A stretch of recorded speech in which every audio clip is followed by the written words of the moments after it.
దానిని చంద్రబాబు నాయుడు రాజకీయ లబ్ధి కోసం జంతువుల కొవ్వు కలిసింది, ఆ కొవ్వుతో లడ్డూలు తయారు చేశారు, వాటిని ప్రసాదాలుగా భక్తులకు ఇచ్చారు. ఈ దేశంలో ఉన్నటువంటి వెంకటేశ్వర స్వామి భక్తులు తిరుపతి వెళ్ళినాళ్ళు, లేకపోతే ఎవరైనా నాబోటి వాళ్ళు వెళ్ళి లడ్డు తీసుకొచ్చి 10 మందికి పంచి పెడతారు. వీళ్ళంతా కూడా అపవిత్రమైనటువంటి ప్రసాదాన్ని తీసుకున్నారు. కాబట్టి జగన్మోహన్ రెడ్డిని శిక్షించాలి అని చెప్పి చంద్రబాబు నాయుడు రాజకీయ ప్రయోజనాలు ఆశించి సొంత మామనే రాజకీయాల కోసం, పదవి కోసం, పార్టీ కోసం దిగజార్చి ఆయన మీద ఏ రకమైతే నిందలేసి ఆ పార్టీని తీసుకున్నాడో రాజకీయ లబ్ధి కోసం, అదేవిధంగా జగన్మోహన్ రెడ్డి గారు ఇబ్బంది పెట్టాలి రాజకీయంగా అని చెప్పి ప్రత్యక్షంగా కలియుగ దైవమైనటువంటి వెంకటేశ్వర స్వామినే ఆయన ప్రసాదాన్నే రాజకీయాల్లోకి లాక్కొచ్చేసినటువంటి దుర్మార్గమైనటువంటి వ్యక్తి చంద్రబాబు నాయుడు.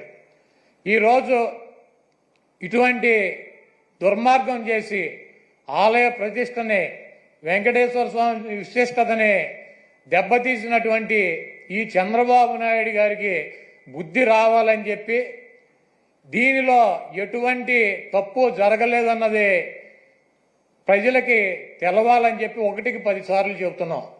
ఎందుకంటే ఆ ప్రసాదం సేవించినటువంటి ఏ భక్తుడు కూడా కల్తీ ప్రసాదాన్ని తీసుకోవాలా, అక్కడ రిజెక్ట్ అవుతుంది.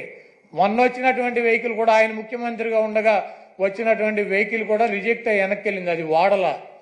అటువంటి పొరపాటు తిరుమల తిరుపతి దేవస్థానంలో జరగడానికి అవకాశం ఉండదు. అక్కడ ఉన్నటువంటి బోర్డు కానీ, అక్కడ ఉన్నటువంటి ల్యాబులు కానీ, అక్కడ ఉన్నటువంటి ఉద్యోగులు కానీ ప్రతి వస్తువుని టెస్ట్ చేసే లోపలికి అనుమతి ఇచ్చేటువంటి పరిస్థితి ఉంటుంది. రిజెక్ట్ అయిన సందర్భాలు కోకొల్లలో ఎవరూ కూడా మేమేదో అపచారం చేశామనో, లేకపోతే జంతువులు కొవ్వు కలిసినటువంటి ఆహారం తిన్నామనో ఎవరూ కూడా బాధపడాల్సినటువంటి అవసరం లేదు. ఇది గతంలోనూ జరిగింది, ఇది ప్రాసెస్ జరుగుతూనే ఉంటుంది. ఎక్కడా కూడా ఏ ల్యాబ్ కూడా డైరెక్ట్గా దీంతో పశువులకు సంబంధించినటువంటి కొవ్వు కలిసిందని చెప్పి ఇవ్వాల. ఇలా జరిగి ఉండొచ్చు, అలా జరిగి ఉండొచ్చు. దీని మీద ఇంకా క్షుణ్ణంగా పరిశీలించాలని చెప్తే ఆ పనికిమాలిన రిపోర్ట్ ఒకటి తీసుకొచ్చి ఇది జరిగిపోయింది, తినేశారు, వండేశారు, స్వామికి పెట్టేశారు అని చెప్పి ఒక దేవుణ్ణి అడ్డం పెట్టుకుని రాజకీయాలు చేయడానికి దిగజారిపోయినటువంటి వ్యక్తుల్ని ఏమనాలి?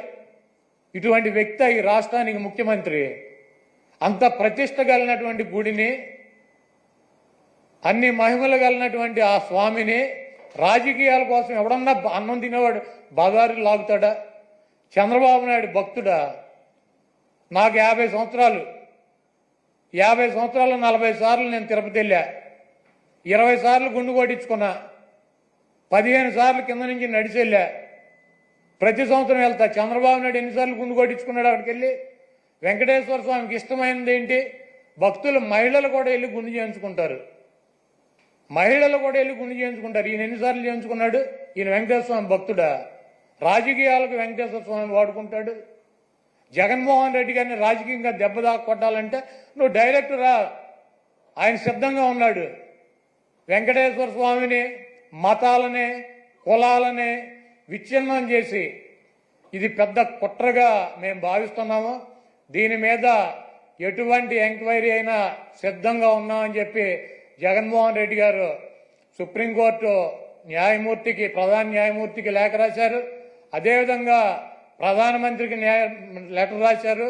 మీరు ఎటువంటి విచారణ జరిపినా వైఎస్ఆర్ కాంగ్రెస్ పార్టీ మేము సిద్ధంగా ఉన్నామని చెప్తే సిట్ అని చెప్పి, ఈయన సిట్ అంటే కూర్చున్నవాడు, స్టాండ్ అంటే నుంచున్నవాడు ఒక ఆఫీసర్ని వేశాడు.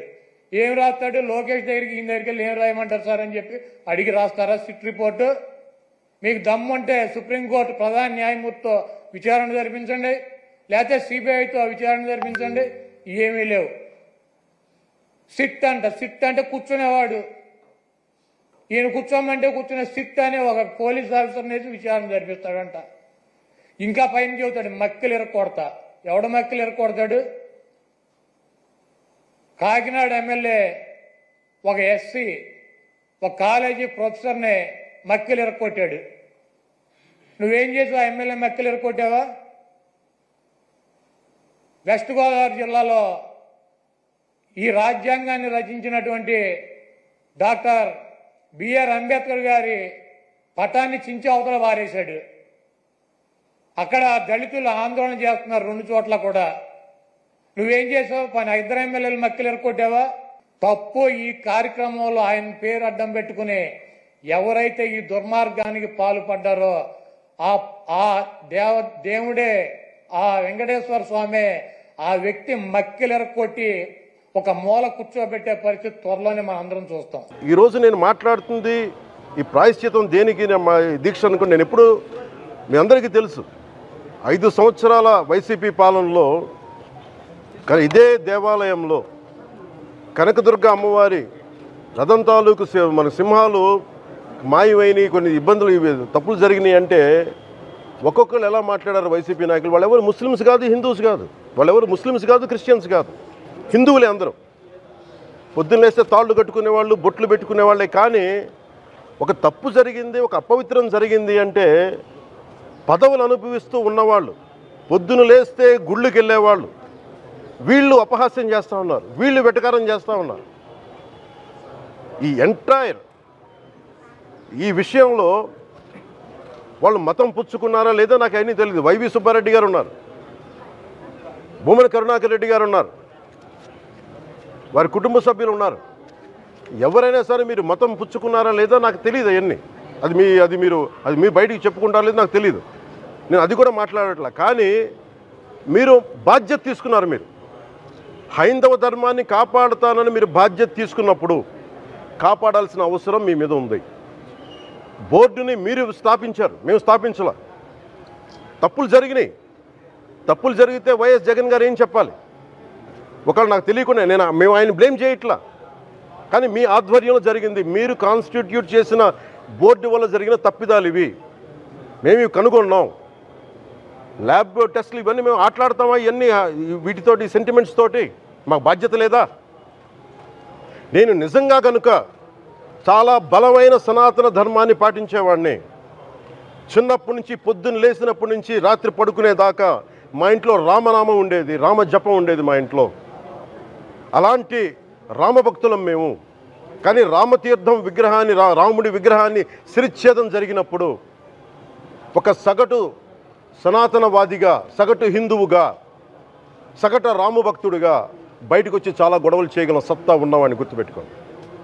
ముఖ్యంగా వైసీపీ నాయకులకి, నన్ను విమర్శించే దేశ యావత్తు నన్ను విమర్శించే ప్రతి ఒక్కరికి తెలియజేస్తున్నా, గొడవ పెట్టుకోవాలంటే చాలా బలంగా గొడవ పెట్టుకోవాలి. కానీ నాది పేదవాళ్ళ కష్టాలు, క్రిమినలైజేషన్ ఆఫ్ పాలిటిక్స్, వీటి మీద మేము మాట్లాడతాం, వీటి మీద తప్పించాం. ప్రజలు బాగుండాలి, కాన్స్టిట్యూషన్ వాల్యూస్ని అప్హోల్డ్ చేయాలి, రాజ్యాంగం బాగుండాలి, వీటి కోసం తపన పడేవాళ్ళం. కానీ సెక్యులరిజం పేరు మీద, secularism is not one way, it's 2 way. Secularism అంటే కూర్చోబెట్టి ఒక్క సైడ్ నుంచి వచ్చేది కాదు, అన్ని సైడ్ నుంచి రావాలి. ఇది చాలా ఆవేదన కలిగిస్తుంది. కొన్ని దశాబ్దాలుగా చూస్తున్నారు ప్రతి హిందువు. దీంట్లో మిగతా మతాల ప్రస్తావన కంటే కూడా నేను ఎక్కువ ప్రస్తావన చేస్తుంది హిందూ ధర్మాన్ని పాటించి, వాళ్ళు వ్యక్తిగతంగా పాటించి బయటకు వచ్చేటప్పటికి మీడియా వారి కోసమో లేదంటే ఇంకొంత ఎవరైనా సాటిస్ఫై చేయడం కోసం తెలియదు, కానీ సాటి హిందువులు తోటి హిందువులను తిడతా ఉన్నారు. ఇది చాలా ఆక్షేపణీయం. దీంట్లో నేను ముస్లిమ్స్ నిందించట్లా, అది క్రిస్టియానిటీ నిందించట్లా, కానీ బాధ్యత తీసుకున్న హిందువుల్ని నేను నిందిస్తున్నాం. బాధ్యత మీది. మీరు యథాలాపంగా వచ్చి ఇది పొలిటికల్ పదవులు, విగ్రహాలు పోతే మేము ఇల్లు కట్టుకుంటాం, వాకిళ్ళు కట్టుకుంటాం, ఏం మాటలవి?